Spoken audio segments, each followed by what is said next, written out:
आप भी खुश रहिए और ईश्वर से आपकी मनोकामनाएं पूरी हो।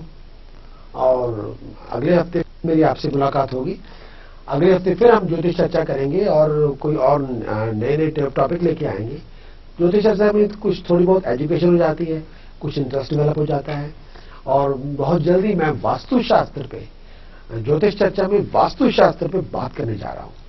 तो थोड़ा बहुत इंटरेस्ट डेवलप होगा हमारे और आपके बीच में।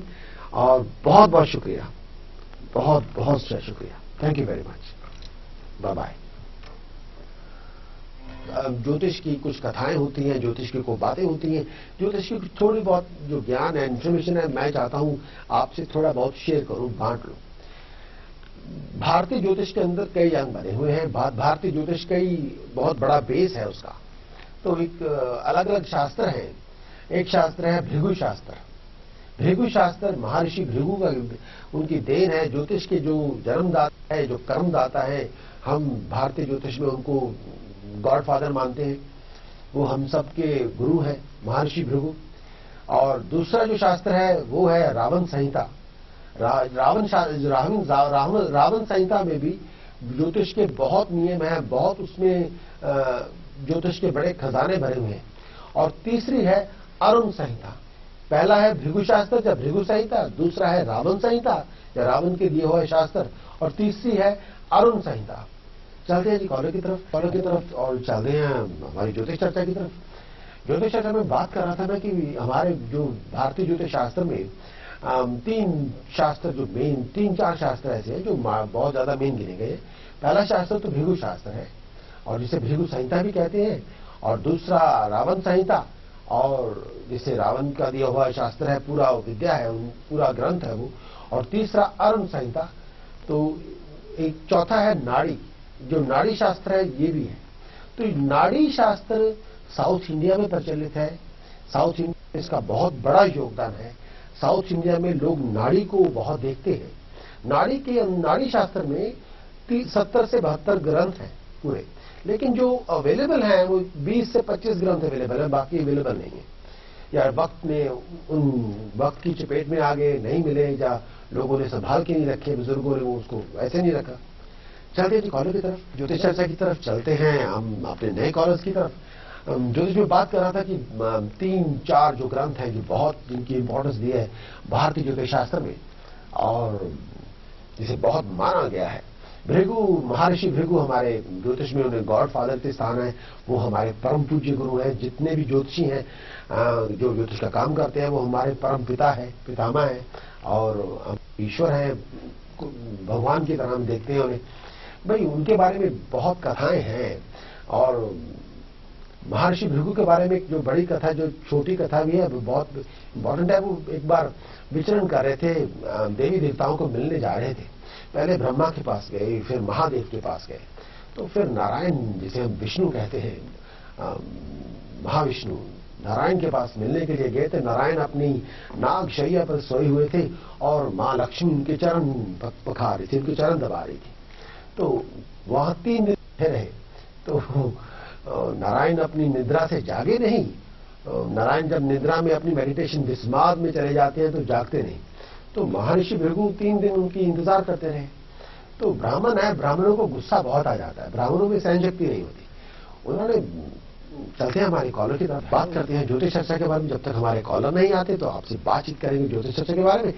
महर्षि भृगु ने जब आओ न देखा ताओ, उनका टेम्पर लूज हो गया। अभी 3 दिन महाविष्णु की इंतजार कर रहे थे। विष्णु विस्माद में थे, मेडिटेशन में थे, वो सोए हुए थे नागशैया पर। तो ब्राह्मण है, इनमें सहनशीलता नहीं होती।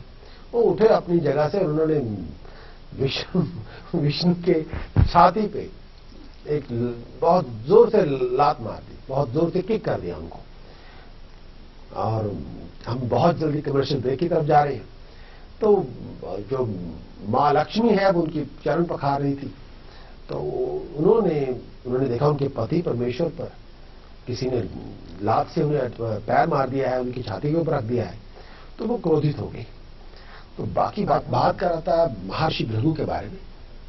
चलते हमारे कॉलर की तरफ। रहे थे हमारी ज्योतिष चर्चा में। जब तक हमारे नए कॉलर नहीं आते, बहुत बहुत शुक्रिया।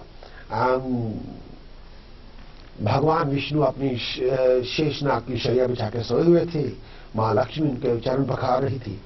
तो हमारे महर्षि भृगु उनको मिलने के लिए 3 दिन वो सोए रहे, 3 दिन वो मिले नहीं।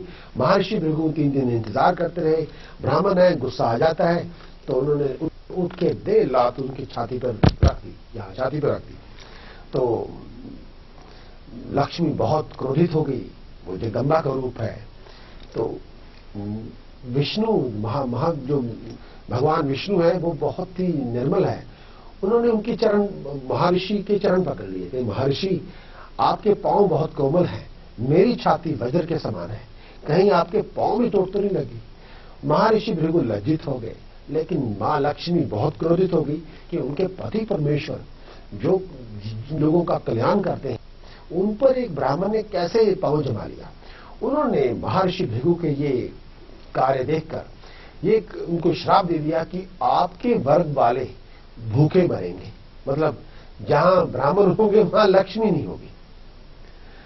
चलते हैं जी कॉलेज की तरफ। महर्षि भृगु ने जब विष्णु हमारे नारायण के छाती पर पांव रख दिया, जब मार दी, तो लक्ष्मी मां ने क्रोधित होकर कहा कि आपके वर्ग वाले भूखे मरेंगे। तो मतलब ब्राह्मण भूखे मरेंगे। तो ये तो बहुत बड़ा अन्याय हो गया ब्राह्मण वर्ग के साथ। महर्षि भृगु ने जो किया वो भी अच्छा नहीं किया। लेकिन विष्णु ने अपनी पत्नी को प्यार से मना लिया, भाई इनको इतना बड़ा श्राप मत दो। तो इनको कुछ इसका वो श्राप दे दिया, वो वापस तो हो नहीं सकता। तब मां लक्ष्मी ने उनको एक साथ में वरदान भी दे दिया कि जाओ मैं तुम्हें एक वरदान देती हूं, तुम एक ऐसे ग्रंथ की रचना करोगे जिस ग्रंथ से आप भूत, वर्तमान, भविष्य के बारे में तुम भविष्यवाणी कर सकोगे, यानी कि पास्ट, प्रेजेंट और फ्यूचर के बारे में जिससे बात कर सकोगे। जिसको भी उस ग्रंथ के बारे में ज्ञान होगा, मैं उनके घरों में अपने आप ही आ जाऊंगी। यानी कि चलिए कॉलर की तरफ तो बात कर रहा था कि बहुत बात खत्म होने को नहीं आ रही, कुछ तो कुछ होता रहता है। महालक्ष्मी ने महर्षि भृगु को ये श्राप दे दिया कि आपके वर्ग वाले भूखे मरेंगे। तो विष्णु महाराज ने, जो नारायण है, उन्होंने उनसे बेनती की, रिक्वेस्ट की महालक्ष्मी के भी इनके थोड़ा कृपा कीजिए। फिर उन्होंने कहा भी जो श्राप मैंने दे दिया वो तो वापस नहीं लूंगी, हाँ एक वरदान देती हूं, जाओ महर्षि आप एक ऐसे ग्रंथ की रचना करोगे जिस ग्रंथ के साथ आप दुनिया में भविष्यवाणी किया करोगे, और मैं उस ग्रंथ की वजह से जहां जहां जिस ब्राह्मण को उस ग्रंथ का ज्ञान होगा उसके पीछे पीछे चले आऊंगी। तो ये वरदान भी था और श्राप भी था। तो ये इस तरह से महर्षि भृगु ने भृगु शास्त्र का निर्माण किया। और फिर उससे वो एक ज्योतिष में एक बहुत बड़ा ग्रंथ माना जाता है, जो फलित है उससे बहुत बड़ा, उससे हेल्प मिल जाती है। दूसरा जो ग्रंथ जो बहुत ज्यादा है अपनी जगह पे वो है रावण संहिता, रावण शास्त्र। रावण अपने युग में सबसे बड़ा वैज्ञानिक था, सबसे बड़ा साइंटिस्ट था, और उनका जो बेटा मेघनाथ था वो भी उन्हीं के समान बहुत बड़े साइंटिस्ट थे, बहुत वैज्ञानिक थे। ये साइंटिस्ट भी हुए हैं, योद्धा भी हुए हैं, ब्राह्मण भी हुए हैं।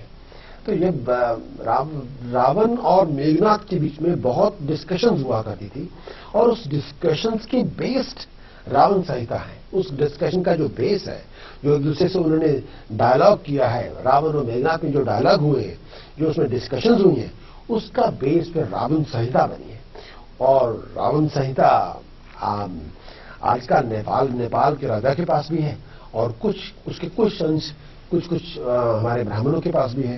रावण संहिता से भी आप ज्योतिष का, जो उसमें ज्योतिष का बहुत बड़ा एक अमूल्य ग्रंथ है, बहुत ही प्रेशियस, बहुत ही वैल्यूएबल जो एक है, उसमें ग्रंथ की निर्माण हुआ है। चलते हमारे कॉलेज की तरफ, चलते हैं हमारी ज्योतिष चर्चा की तरफ। तो दूसरा जो मैं बात कर रहा था रावण संहिता, रावण शास्त्र, वो रावण और मेघनाथ की जो डिस्कशंस है, उसके डायलॉग के बीच में जो आपस में इन्होंने ज्योतिष के बारे में चर्चा की थी, वो पूरा रावण शास्त्र, रावण संहिता में लिपिबद्ध है, और आजकल नेपाल के राजा के पास है, और कुछ अंश कुछ दूसरे लोगों के पास भी है। तो ये है रावण शास्त्र, रावण संहिता। इसमें बहुत ही सूक्ष्म बारीकियां ज्योतिष के बारे में दी गई हैं, और एक और पद्धति उसमें दी गई है। रावण अपनी जगह पे अपने टाइम में सबसे बड़े साइंटिस्ट थे। उनके बेटे मेघनाथ भी अपने टाइम पे बहुत बड़े वैज्ञानिक, बहुत बड़े साइंसदान, बहुत बड़े स्कॉलर थे। ये बाप बेटा बहुत ही अपने, इसे कहते हैं कि एक स्कॉलर, बहुत हाईएस्ट स्कॉलर थे। जब रावण मृत्युशैया पे थे, जब उनके प्राण निकलने वाले थे, तो राम ने लक्ष्मण को भेजा भी इनसे कुछ शिक्षा लेनी चाहिए आपको। तो लक्ष्मण उनके पास गए, तो लक्ष्मण ने राम ने लक्ष्मण ने पूछा भी, आप इस दुनिया से विदा ले रहे हैं, आपने बहुत बड़े बड़े प्रयोग किए, बहुत बड़े बड़े एक्सपेरिमेंट किए, बहुत बड़ी बड़ी चीजें बनाई, तो क्या ऐसी चीजें हैं जो अभी भी अधूरी हैं, जो आप उन गोल्स को अकम्प्लिश नहीं करे, क्या ऐसा अधूरा रह गया है? उन्होंने कहा जी कुछ चीजें हैं, कुछ मेरे प्रोजेक्ट अभी भी अधूरे हैं। क्या? उन्होंने कहा सबसे बड़ा प्रोजेक्ट तो ये था कि मैं सोने में खुशबू पैदा करना चाहता था, यानी गोल्ड के अंदर वो एक अरोमा पैदा करना चाहते थे, जैसे चंदन जैसी खुशबू पैदा करना चाहते थे गोल्ड के अंदर। पहला काम तो चढ़े कॉलर की तरफ कि रावण के बारे में, रावण जब जा रहे थे इस दुनिया को के जा रहे थे, तो उनसे पूछा गया, तो उन्होंने कहा जी एक मेरा प्रोजेक्ट था सोने में खुशबू पैदा करना, सोने के अंदर अरोमा पैदा करना, बहुत ही खुशबू पैदा करना। वो नहीं हो सका। दूसरा उनका काम था कि मैं यहां से चंद्रमा तक, मून तक एक सड़क बनाना चाहता था, एक रास्ता बनाना चाहता था। तो ये उनके कुछ प्रोजेक्ट थे। इससे इन प्रोजेक्ट को अगर आप सुने, आज के युग में भी सोने के अंदर कोई खुशबू नहीं पैदा कर सका, और आज के युग में भी कुछ यहां से पृथ्वी से लेकर चंद्रमा तक कोई रास्ता नहीं बना सका। हाँ, उनके जाते हैं और वो भी 2-4 बार गए और कुछ, लेकिन बार बार नहीं जा सके। तो ये उस वक्त के रावण एक बहुत बड़े साइंटिस्ट थे, ये उनके ये प्रोजेक्ट थे। इससे पता चलता है कि ये लोग अपने टाइम पे भी बहुत ज्यादा डेवलप लोग थे, बहुत बड़ी इनके पास साइंस थी। तो रावण संहिता, रावण शास्त्र, तो ये उस शास्त्र का नाम है।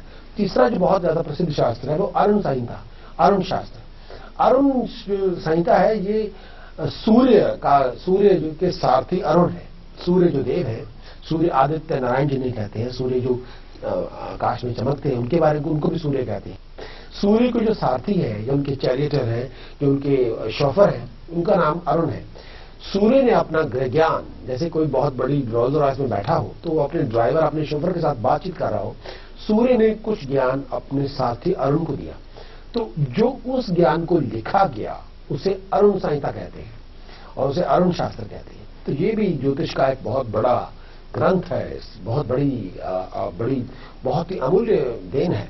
इसको भी अगर स्टडी किया जाए तो बहुत ज्यादा, इसमें भी बहुत बड़ी बारीकियां हैं, बहुत बड़े खजाने हैं इसके अंदर। और जो आखिरी चीज है कि एक और ग्रंथ बहुत मशहूर है, नाड़ी शास्त्र। दक्षिण भारत के जो ऋषि मुनि थे उन्होंने नाड़ी शास्त्र की रचना की। तो इसके अंदर उन्होंने जो नाड़ी शास्त्र के कोई बहुत बड़ा उसको डेवलप किया। जैसे उत्तरी भारत में, नॉर्दर्न इंडिया में जिस तरह कुंडली बहुत ज्यादा उसका बेस है ज्योतिष का, दक्षिण भारत में वो बेस नाड़ी शास्त्र में, नाड़ी को देख के करते हैं। तो नाड़ी के अंदर 70-72 ग्रंथ थे, लेकिन आजकल 20 से 25 ग्रंथ उपलब्ध हैं, बाकी नहीं। बहुत मुश्किल से, खोज बहुत ज्यादा मुश्किल से होती है। तो ये हमारे ज्योतिष का एक बहुत बड़ा, इसको बहुत ज्यादा स्टडी की जरूरत होती है। हर एक शास्त्र में, चाहे भृगु शास्त्र हो या रावण संहिता हो या अरुण संहिता हो या नाड़ी शास्त्र हो, बहुत ज्यादा ये इनके अंदर बहुत ही ज्ञान है, बहुत ही विज्ञान है।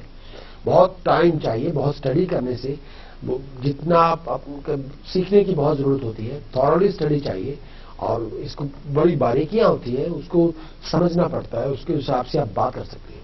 लेकिन ये तीनों के तीनों चारों जो ग्रंथ हैं, इनमें भविष्यवाणी यानी फ्यूचर का फोरकास्ट, प्रेजेंट के बारे में, पास्ट के बारे में वो पता चल जाता है, उससे बहुत सी हेल्प मिल जाती है। लेकिन ये एक अपने आप में एक ग्रंथ है।